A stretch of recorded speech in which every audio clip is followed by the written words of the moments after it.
Welcome to GTN's Coach's Corner. On this week's show, how do I jump from a sprint distance to a 70.3?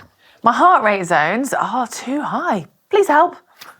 How do I back up 2 races? My FTP has jumped up really quickly. What should I do?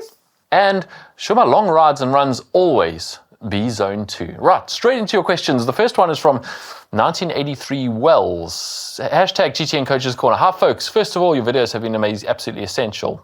No problem. I'm 40 years old and this is the first time I've had consistent exercise routine. My question is, how will I know if I'm ready to go from a sprint try, I've done 2 and the one was a last minute run bike run, to a 70.3. My workouts are all geared toward tri training, but I'm new to not only tries, but training in general.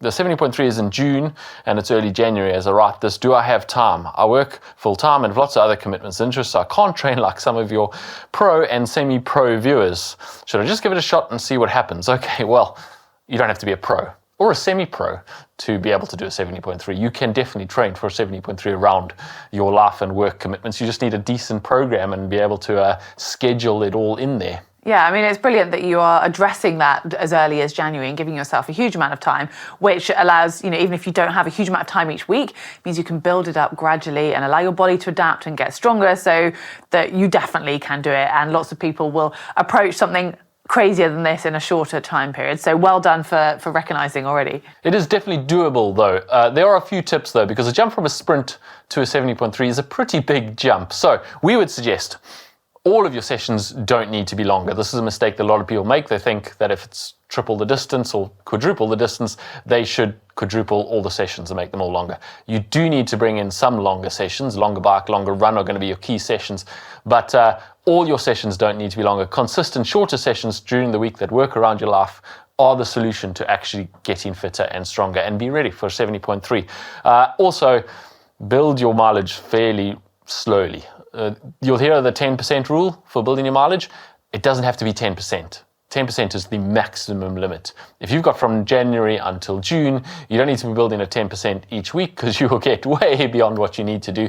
You can build a lot slower than that, so build conservatively and just add a little bit each week as you get fitter and are able to absorb that. Yeah, and it's good to have targets for each distance. And if you've done a sprint, you might have covered all of that distance in one go in training, feeling that you need to. But like James says, as you get to those longer distances, you simply can't do that and you don't need to be doing a full 70.3 before. But a good target is to be able to be comfortable swimming 2 kilometres in the pool, relatively in non-stop if you can, cycling about 100k, and then for your longest long run needs to be between 18 and 20k. Yeah, but you don't have to do all that on the same day. You can do them all separately.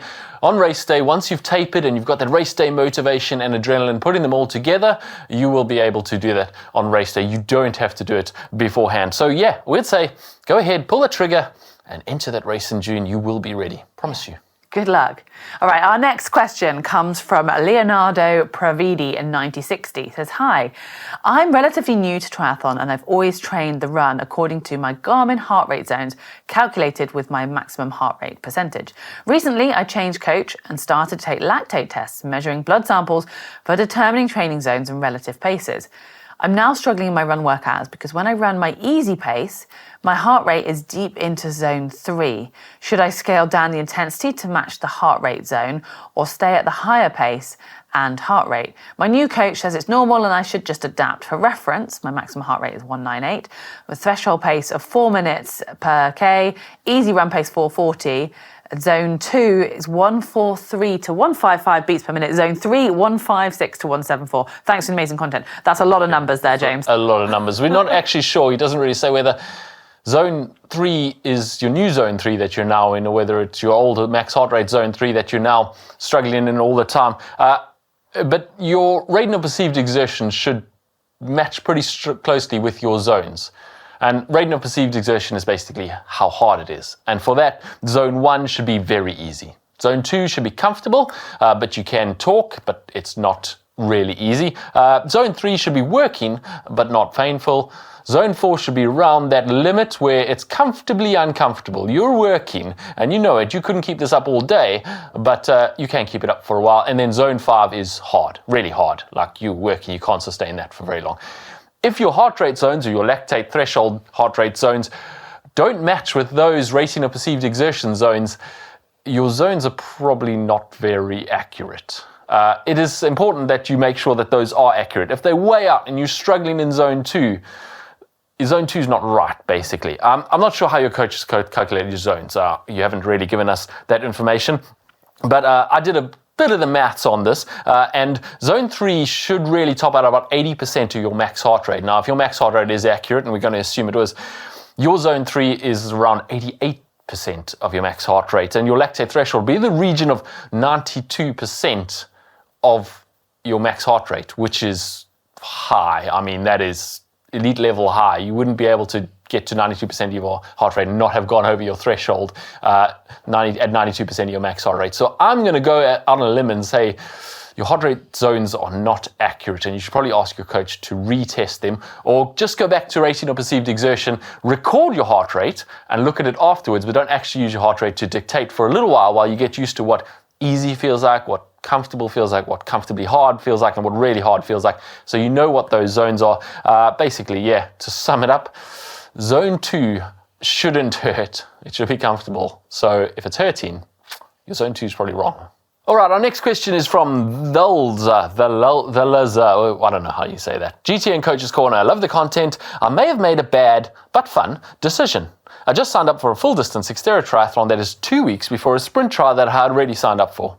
What should those 2 weeks look like? I know to focus on recovery, but a little unsure how to balance recovery and staying fit for the sprint. Thank you. Well, that is a fun decision. Yeah. Type 2 fun, probably, but fun. Brilliant. Yeah, we love Xterra here on the channel. Well, that's actually, those 2 weeks is kind of a good timing in a sense. When it gets much longer, you've really got to think about your training, because you're not going to lose much fitness. So don't worry about that. You can sort of take that worry out of the equation. It's more about making sure that your body and your mind is prepped. So you want to obviously prioritize recovery, like you've mentioned. So have a couple of days off, depending on how your body is recovering after that. And then after 2 to 3 days, you want to reintroduce moving, because yes, you could rest for those full 2 weeks, but then you're just going to feel really lethargic and heavy, and it won't help you even though you're really well recovered. So use that first week back of just getting your body moving, doing light runs, but maybe focusing more on swimming. It's going to take less out of your body, and some easy bike rides. And then it comes into the second week where you want to do a bit more structured stuff to get you feeling good again. Yeah, a bit of sharpening up, really. You don't want to do anything too long or too hard.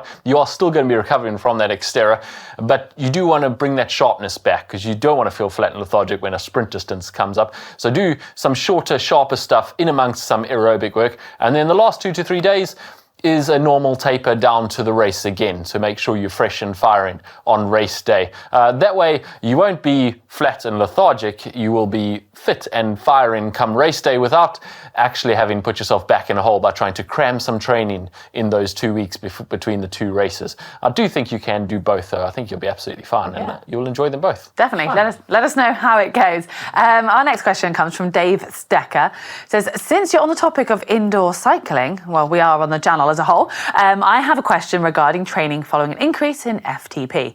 I've previously only done the 20-minute FTP test on Zwift, but decided to do the ramp test this time round. Upon completion of the test, my FTP was 245, which increased from 221 in a little more than 2 months. This morning, I did a mostly aerobic session with some short 30 zone 4 efforts. I imagine that's 30-second zone 4 efforts. Aerobic sustainability work. I figured it would be more challenging from the last time I did this workout, but the difference was pretty staggering. How much extra should your first few workouts feel after an FTP increase? I understand these tests have their own limitations with accuracy. Is it possible that my increase was way overshot, or is it pretty normal for these first few workouts to feel extra punchy and I have to adapt? Well, James, you're laughing as I'm reading this. Yeah, I mean, I think the answer's you're in the middle of doing obvious, these 2 different tests. Yeah, as well. we are. Mark and I are actually doing a video currently at the moment where we're going to test the FTP tests. We're going to actually do our FTP on one of these tests and then try and see whether it's accurate afterwards. I think the answer to this one is pretty obvious, but clearly it needs some pointing out. You are keen to accept your highest FTP. You get a new number and it says, whoa, you've gone up, and that's brilliant. That's exactly what you want to see. Awesome. And if that's been based on 2 months of really solid, consistent training, then you can probably take it and go, I've done the work and now my FTP's gone up. If it's just because you did a different test, then possibly the test is not accurate. Now, these tests do have limitations. Ideally, to get your FTP accurate, you're going to do an hour of power. but these tests are shorter and they're simulated. And obviously a 20-minute test simulates doing a third of it at the high intensity, whereas a ramp test is short 1-minute efforts. And if you're anaerobically conditioned, you can actually really thrash yourself for a few minutes towards the end of that test, get your FTP to really go up high, but that's really a kind of false positive, a false high FTP, because you're using an anaerobic system to do that rather than your aerobic system. And so I think that's probably what's happened here. He's gone and done a ramp test instead of a 20-minute test. It's much easier to absolutely smash yourself in that. You don't have to pace it or anything. You don't have to subjectively decide on your effort as you do with a 20-minute test. And he's bumped his FTP a little bit too high, and then he's gone to do his easy session, his aerobic session, and found my FTP is killing me now. It's too high. You have to compare apples with apples. If you've done a 20-minute test and then you've done 2 months of training, to see whether you've improved and increased your FTP, you've got to do the 20-minute test again. You've got to compare what your test was before with your test now.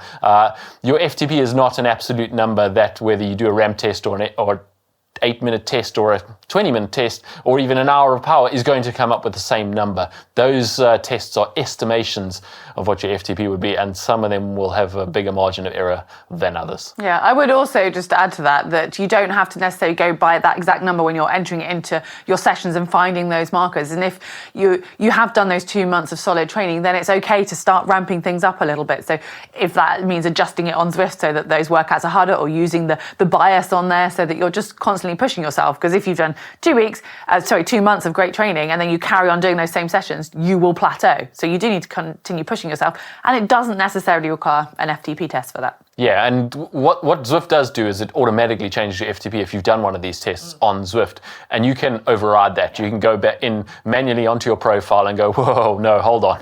It's not that high. I'm going to bring that back down. That was just a really good day, or I really pushed really hard, but it's not a sustainable FTP for me. And just correct it so that you gradually increase the effort level of all those sessions. As I say, we do have a video of this coming out soon on how we do FTP tests and which ones are accurate and more accurate. So watch this space. Okay, next question, last question, and it's from Juan Perez. He says, hashtag GTN Coaches Corner. Should long rides or runs always be easy zone 2 for the entirety, or should some be race paces? Okay, this is a good question actually, because it is tempting as your race gets closer to start testing yourself over the duration of the race at race intensity, and therefore your long rides go higher and higher and faster. The reason your long rides are easy generally is because the training load of a long and hard ride is too high. It generally is going to take too much time to recover from. It's going to affect too many days afterwards, and you're going to get kind of a roller coaster training where you do a really big weekend, the long ride and hard ride puts you in a bit of a hole. You spend 3 or 4 days recovering, and the next weekend you do another long hard ride. And that's why we keep your long rides and your long runs easier, so that they give you aerobic conditioning and the temper your legs for that long distance, but without putting you in a hole that you can't really train for the rest of the week.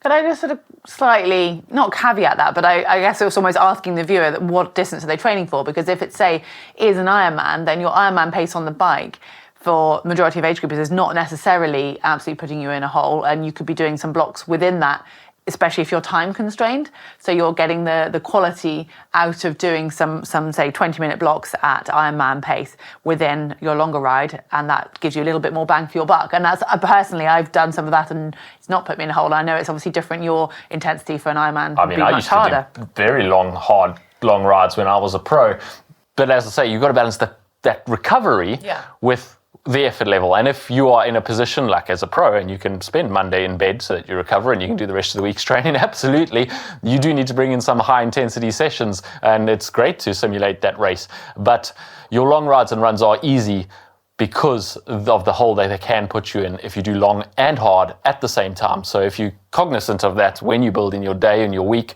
and you do have the time to recover from it, then absolutely you can bring high intensity into your long rides. The reason they generally are zone 2 is because of that balancing the training load, that one day isn't ridiculously hard so that the rest of your week has to be really easy. Cool. Well, I think that wraps up this week's Coach's Corner. We've had some brilliant questions, so thank you for sending those in, and do keep your questions coming. I know the season is starting to loom, so you might well have more race or training related questions. Do leave them in the comments section below. Thanks for watching.